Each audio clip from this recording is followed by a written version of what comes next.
Hi guys, in this video I'm gonna show you how to add pictures in ibisPaint X.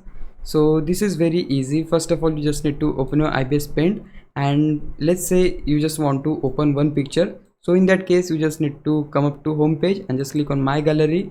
Here you will see all of your projects, and if you don't have any projects, you will just need to click on this plus button, and from there you can add the picture.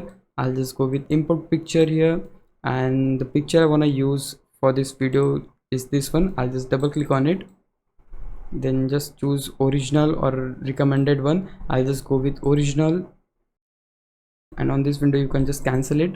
And this is the way you can import first picture. But let's say you want to import multiple pictures, so in that case you need to click on this layer icon you can see, and here you'll see the button for camera.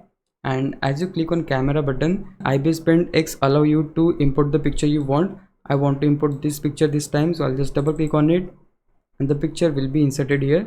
I can just make it a bit like this, or you can just reduce the size, increase the size, it is up to you. Once you're done, just click on done button. If this kind of pop-up appears, you can just cancel it. But yeah, you can see we got the picture on the new layer. And similarly, you can add multiple pictures like that.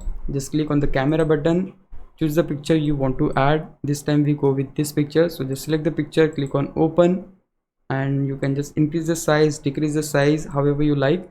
Now keep in mind, you can transform these pictures anytime you want. For that, you need to click on this layer button, choose the layer where your image is. I want to transform this person image, so for that I need to select the layer.